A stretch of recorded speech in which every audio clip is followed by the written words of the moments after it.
Você já imaginou o chão se abrindo debaixo dos seus pés? Não como um terremoto, mas de forma precisa, direta, como se a terra tivesse vontade própria. Imagine ser engolido vivo, junto com sua casa, seus filhos, seus bens, como uma sentença divina sendo executada no exato momento em que termina de ser pronunciada. Essa é a história de Corá, Datã e Abirão. Não é apenas um relato de punição, é um alerta eterno sobre orgulho, rebelião e o peso da responsabilidade diante de Deus. No deserto, após a saída do Egito, o povo de Israel vivia sob a liderança de Moisés e Arão. Moisés era o grande mediador entre Deus e o povo. Arão, o sumo sacerdote, cuidava do serviço sagrado no tabernáculo. Mas nem todos aceitavam isso em silêncio. Corá, da tribo de Levi, já tinha um papel importante no acampamento. Ele era da família que servia no santuário. Porém, ele queria mais. Ele queria o sacerdócio. Juntou-se a Datã e Abirão, da tribo de Ruben. Uma tribo que tradicionalmente tinha um senso de primazia por ser descendente do primogênito de Jacó. Esses 3 homens, juntos com 250 líderes da congregação, homens de renome, reconhecidos entre o povo, decidiram confrontar Moisés. O argumento de Corá parecia até justo à primeira vista. Ele disse: toda a congregação é santa. Por que então Moisés e Arão se colocam acima de todos? Era uma insinuação sutil, mas venenosa. Uma tentativa de igualar o chamado específico de Moisés à condição geral do povo.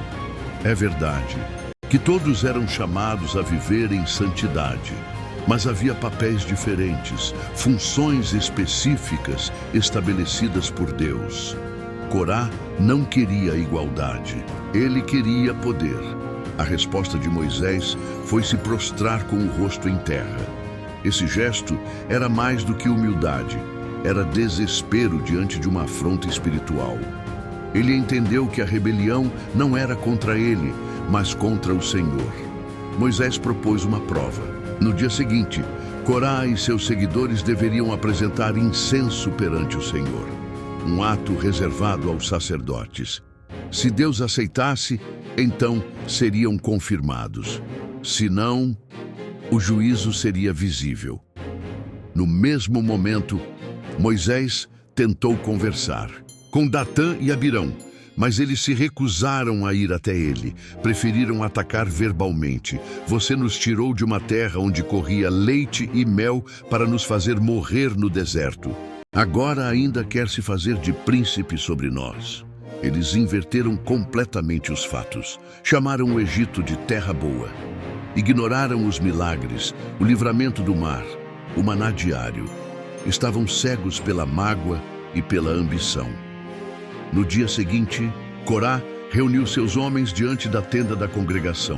Eles foram com incensários nas mãos. O povo todo estava ali, observando. Era como um julgamento público. E então, a glória do Senhor apareceu. Deus estava presente. Moisés, mais uma vez, intercedeu pelo povo para que não fossem todos destruídos. E Deus deu a ordem: afastem-se das tendas de Corá, Datã e Abirão. Moisés caminhou até onde estavam Datã e Abirão. As famílias deles estavam lá, nas portas de suas tendas, assistindo em silêncio. Moisés fez um anúncio: se esses homens morrerem como qualquer outro homem, então o Senhor não me enviou. Mas se a terra abrir a boca e os engolir vivos, então vocês saberão que esses homens desprezaram ao Senhor. Mal ele terminou de falar, o chão começou a se mover. Fendas se abriram. A terra se rompeu exatamente debaixo das tendas deles. E então, como se tivesse uma fome sobrenatural, a terra os engoliu. Corá, Datã, Abirão, suas esposas, filhos, empregados, tudo o que possuíam desceu vivo ao abismo. O chão se fechou. O silêncio voltou. E o povo fugiu gritando: a terra vai nos engolir também. Mas não terminou aí. Deus enviou fogo do céu que consumiu os 250 homens que haviam oferecido incenso. Eles queriam o sacerdócio, queriam a glória, mas não tinham o chamado. E a presença de Deus os julgou com severidade. Mais tarde, Deus ordenou que os incensários de bronze desses homens fossem fundidos e usados como revestimento do altar, para que servisse de lembrança para as gerações futuras.